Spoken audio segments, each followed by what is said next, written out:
Hola, estamos una vez más en La Zurda y hoy para hablar de la lucha de luchas, la lucha madre, la que dio origen a todas las luchas subsiguientes desde el siglo XX, de este siglo XX y XXI. Estamos hoy con un comunista para hablar de los 100 años de la Revolución Rusa. Para ello está con nosotros Miguel Guerrero, del Partido Comunista de los Pueblos de Cataluña. Miguel es responsable del área de formación y miembro del comité ejecutivo del PC-PC. ¿Qué tal, Miguel? Pues muy bien, aquí con vosotros, encantado de la vida. Claro, y por supuesto hay un comunista que nos viene a hablar casualmente de la Revolución Rusa. Cuéntanos, Miguel, ¿cómo se gesta la revolución? Hay una cuestión, y es que se dice, ¿cómo es posible que la revolución proletaria se diera en Rusia antes que en otros países de Europa, que había unas condiciones distintas? Y otros países que habían sido industrializados antes. Industrializados, que había incluso más organización. Más conquistas sociales, más organización de los trabajadores, y unas burguesías pues que estaban confrontadas con el movimiento obrero, pero que no era comparado con la situación represiva y la situación de privilegios que tenía en Rusia en aquellos momentos. Entonces, esa diferencia yo creo que procede de un desarrollo histórico. El desarrollo histórico de la burguesía en Europa no es lo mismo que el desarrollo histórico que se produce en Rusia, en la Rusia de los zares. Entonces, hay que tener en cuenta que el debate político, cultural de Europa estaba mucho más desarrollado, donde había una clase social que representaba a los trabajadores, los sindicatos ya se habían desarrollado, la revolución industrial en Inglaterra estaba muy avanzada y se estaba dando ya en otros países de Europa como Francia, Alemania y en Italia y en distintos países más. En Rusia esa situación no se daba, es una situación que, primero, el desarrollo histórico en Europa proviene del desarrollo del rompimiento con la Edad Media, de la Ilustración, en donde hay todo un debate en Europa y donde, a través de los intelectuales de la Ilustración, después ese debate permite que se vaya al desarrollo de la lucha de clases y de la revolución industrial. En Rusia, la situación del movimiento obrero el 90% era campesinado. Había muy poca industria. Y después había un régimen de servilismo, que en realidad eran esclavos, pero que tenían una situación totalmente distinta. Sí, y yo aquí tengo que el 90% de los campesinos estaban sujetos al régimen de servidumbre. Digamos que los señores feudales eran propietarios de esas personas, ¿no? A mediados de 1800, del siglo XIX, había 14.000 burgueses rusos que dominaban la capa social del campesinado y del servilismo. 90% de analfabetismo, además. U 80%. El 90% el analfabetismo. Y entonces, todo ese desarrollo, yo creo que empieza a darse en el momento que Rusia, cuando se va convirtiendo también, aunque no tiene ese desarrollo industrial, pero sí tiene unas aspiraciones imperialistas y tiene un ejército imperialista de los zares. Entonces, cuando en la confrontación de Crimea, en la guerra de Crimea, Rusia es derrotada, pero es derrotada porque le paran los pies los ingleses, los franceses sobre todo, y otros países más. Y ellos, al perder la guerra, se encuentran que, tenemos que reaccionar. y es cuando empieza a desarrollarse unas reformas en industriales. Rusia, sobre todo la cuestión del transporte, el transporte fluvial, el transporte terrestre por ferrocarril. Eso va creando también un desarrollo industrial y va creándose un proletariado. Pero al mismo tiempo también, a partir de 1861, que entonces la cuestión del campesinado, tal como estaba, para el desarrollo de la economía, pues no era tan rentable. Entonces lo que hacen es que crean el campesinado libre, que le llaman, y hay un reparto de tierras, pero al mismo tiempo sobre la base de la recaudación de impuestos, que tienen que pagar más impuestos de lo que produce la tierra. Con lo cual, la situación del campesinado en Rusia es aún peor que cuando estaba en manos de los terratenientes. La reacción de la pérdida de la guerra de Crimea es lo que hace que se intente en Rusia modernizar un poco más. Y al mismo tiempo también la enseñanza, hay unas reformas también en la universidad. Entonces lo que sí hay es que hay una libertad mayor para que los hijos de la burguesía puedan estudiar en universidades fuera de Rusia y en las universidades europeas. Y eso va creando un debate. Se van, digamos, los intelectuales burgueses que pueden salir de Rusia, sí, entran en contacto con las nuevas ideas. Las nuevas ideas, y entonces se crea una corriente europeísta. Pero esa corriente europeísta choca con la corriente conservadora.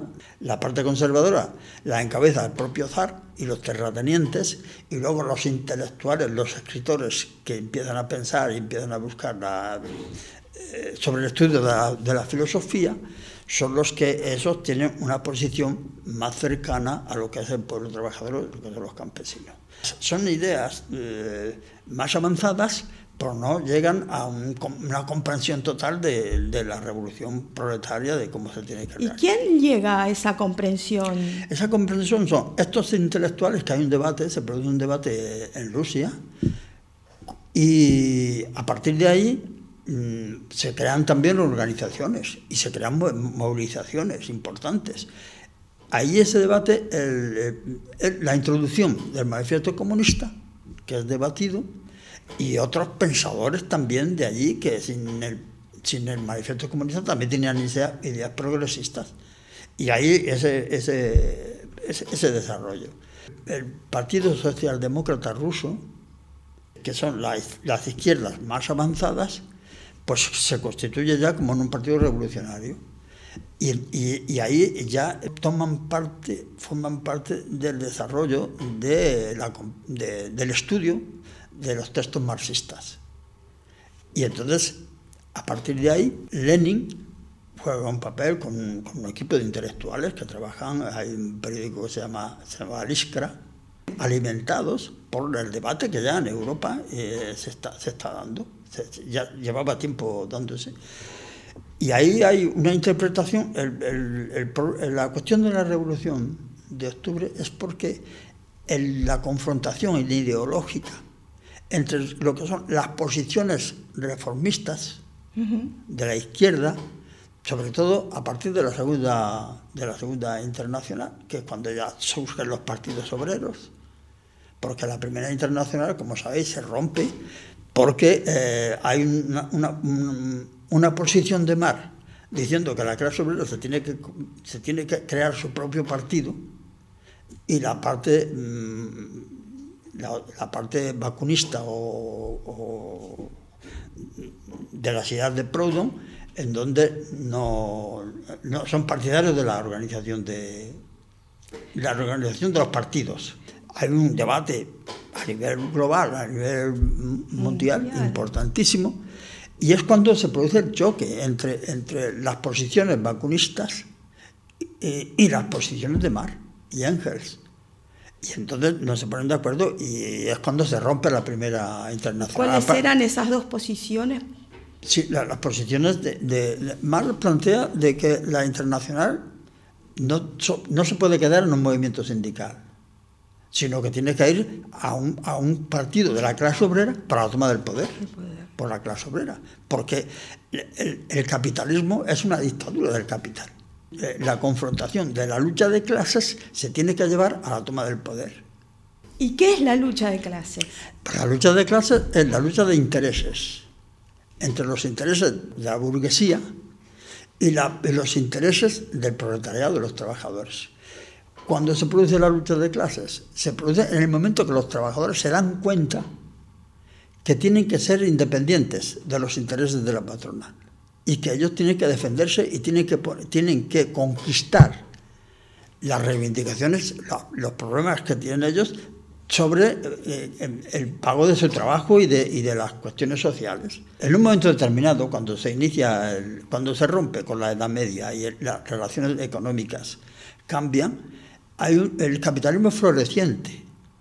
Es floreciente en el sentido que se dedica a hacer negocios, a ampliarlos y a ganar dinero. Hasta que hay una fase después, que es la fase del desarrollo del capitalismo y que se convierte ya en el imperialismo, que es la fusión del capital bancario con la industria y el dominio de los burgueses, de la banca con los burgueses. Y eso se va desarrollando cada vez con más violencia, con más virulencia. Por eso salen las revoluciones, por eso hay los levantamientos, por eso los trabajadores, y hasta que van tomando conciencia, cuando van tomando conciencia, es cuando entonces separan los intereses de ellos, de la clase obrera, con los intereses del capital. Yo creo que los que nos están viendo se tienen que sentir identificados con esto que estamos describiendo, que fue a finales del siglo XIX y durante todo el siglo XX, de luchas, que ahora volvemos de nuevo a sufrir, a un retroceso impresionante, ¿no es cierto? ¿Y cómo era el clima en Petrogrado, en San Petersburgo, en esos momentos en que se estaba Lenin con el partido bolchevique, estaban por tomar el poder, ¿no es cierto? Lenin prepara unas tesis, el qué hacer. Y entonces con esas tesis convoca un congreso, se convoca un congreso. Y en ese congreso, en 1902 o en 1903, es cuando hay una parte del partido que está a favor de esas tesis y otros que no están a favor de esas tesis, que son más pacifistas. Y entonces es cuando sale el partido bolchevique, que quiere decir mayoritario, la parte mayoritaria, y el partido menchevique, que es la parte minoritaria. Por eso pero eso se hace en un momento histórico en donde la guerra ruso-japonesa, que estalla en 1904, es cuando hay la derrota del ejército de los zares en la guerra ruso-japonesa, crea también unos descontentos, junto con la formación que tenía el movimiento obrero y el discurso del partido bolchevique, que es cuando estalla una revolución en 1905, reivindicando y se forma una situación revolucionaria de crisis del gobierno zarista, muy importante, que dura hasta 1907. Todo eso que hace, que aunque la revolución al final es aplastada, pero hay una serie de conquistas y una concienciación por parte del proletariado y por parte del pueblo. Con la experiencia de esas luchas de la primera revolución de 1905 a 1907 y después el combate contra el reformismo de la socialdemocracia de la Segunda Internacional, que aprueban los presupuestos de guerra para la Primera Guerra Mundial. Para la Primera Guerra Mundial. Que era una guerra, la Primera Guerra Mundial, económica, como todas las guerras. La guerra económica y una guerra de territorios. De ganar territorios, claro. como pasa ahora. De dominio.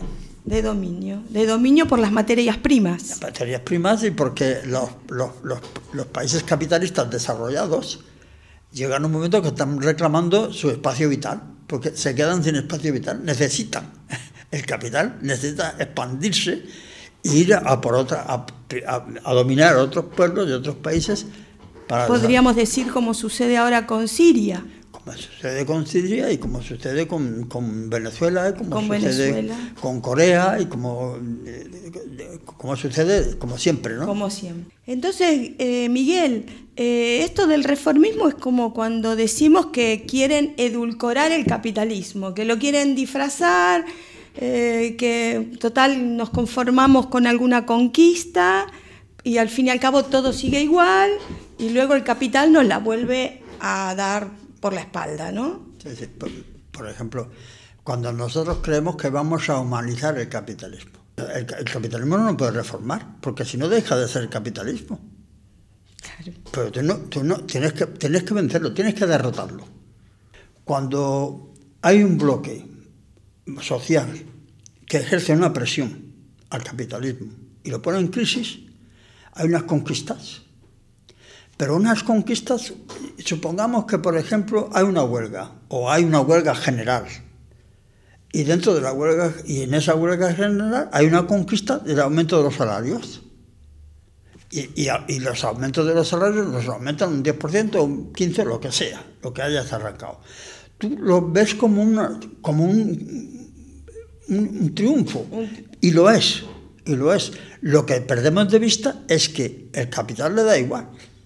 Porque te ha dado un 15%, pero después al día siguiente en los mercados te vas a ver un 25%, con lo cual la conquista que tú crees que has hecho se convierte en nada. En nada, porque tu poder adquisitivo... Claro, yo soy pensionista, yo tengo una pensión de hace 20 años.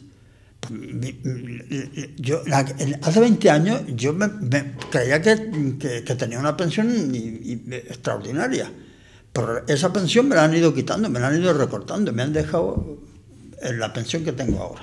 El capitalismo te da libertades, pero te da libertades para que se desarrolle el capitalismo. Claro. Si tú utilizas esas libertades y después te fortaleces y tú pones en peligro el sistema capitalista te mata, te mete en la cárcel, te reprime, y se convierte en una dictadura, la dictadura del capital. Entonces, la clase obrera tiene que organizarse, y tiene que organizar con una disciplina, con una idea, y entonces, para que la clase obrera tenga claro eso, es lo que más llamaba la dictadura del proletariado. Y la contra la conciencia dictadura del capital, de la dictadura del proletariado. Pero la diferencia es que la dictadura del capital son unos burgueses determinados contra todo el pueblo. Y la dictadura del proletariado es el pueblo organizado contra los sinvergüenzas que están en el poder y que no sueltan nada. Esa es la diferencia. Perdón, y que eso fue, en definitiva, lo que logra la Revolución de Octubre en Rusia, ¿no es cierto? Claro. Los obreros, todo el poder a los soviets, los obreros toman el poder. Sí, eso es cuando todo el poder a los soviets es cuando... hay unas tesis que se llaman las tesis de abril, que cuando la Revolución de Febrero, que se da en la segunda revolución en Rusia, en febrero de 1917, hay una situación de agitación muy fuerte y entonces se depone a los zares y se crea un gobierno provisional. Un gobierno provisional que lo encabeza un príncipe y apoyado por Keresky, que representa un socialismo utópico, pero burgués. Entonces es cuando se van creando las condiciones, la Revolución de Octubre, de febrero empieza a desarrollarse, y es cuando entonces ya Lenin viene en el mes de abril a Petersburgo, y viene con las tesis de abril, unas tesis, y es donde dice todo el poder a los soviets. Ahora ya es el momento.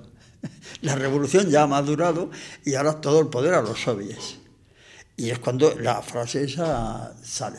Y entonces cuando hay un combate hasta que llega el mes de octubre, o sea, todo ese combate, ese desarrollo va madurando de una manera en donde, por ejemplo, hay una parte del ejército, el ejército de Petersburgo se amotina, en otros puntos también.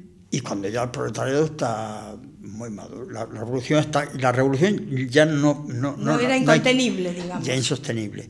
Y en esta revolución los obreros toman el control de las empresas y los campesinos toman el control del agro, ¿no? De la economía La revolución no puede acabar. La revolución es, en un momento determinado, tomas el poder, pero la revolución tiene que continuar. Y tiene que continuar hasta que se consolide la toma del poder, en este caso, de dominación del aparato del Estado. Después eso es la reacción de las burguesías, no solamente... Y de las monarquías, y de los regímenes burgueses de todo el mundo contra la revolución de octubre, porque no pueden consentir. Hasta el día de hoy, porque siguen machacando... Bueno, y le meten una guerra civil después, que están a punto de haber abortado la revolución de octubre. Guerrero, este tema es para hablar contigo, pero horas y horas, y el tiempo se nos va. Claro. Pero yo, para terminar, quería preguntarte, ¿la revolución ha muerto? ¿Ha muerto la revolución? Hoy en día. ¿Tenemos esperanzas? Yo creo que sí, porque la lucha de clases no ha muerto. La lucha de clases cada vez es más cruenta. Porque la explotación de los trabajadores y el dominio de las burguesías o del imperialismo ya, porque el capitalismo ya tiene una fase superior, que es el imperialismo, es mucho más bestia que antes. Entonces, estamos en un régimen de esclavitud y estamos en un sistema donde la gente se está muriendo de hambre, en donde hay unas agresiones a otros países por ocuparlos y por extraer los beneficios de las primeras materias y de lo que se produce. Entonces, la revolución, yo creo que la revolución no muerto. No, lo que pasa es que ahora estamos en una época, en una fase, en donde el reformismo está haciendo un daño enorme. Pero el reformismo se devorará a sí mismo, porque el reformismo acabará también siendo devorado por el capitalismo. Víctima de su propia situación, de su propia poca conciencia. Y entonces tiene que surgir una explosión o una toma de conciencia del ciudadano y de la ciudadanía, y de los trabajadores sobre todo, que son los que tienen más capacidad de organización. ¿Eso cómo se hará? Pues cuando se tome conciencia y cuando hagamos un trabajo, sobre todo los comunistas, tenemos el papel de clarificar eso, de clarificarlo a las masas, clarificarlo en el movimiento sindical, en las empresas y en el movimiento popular. La dictadura del capital hay que derrotarla. Muy bien. Suscríbete a La Zurda, gracias por compartir este video y viva la revolución de octubre y trabajadores del mundo unidos. Hasta otra.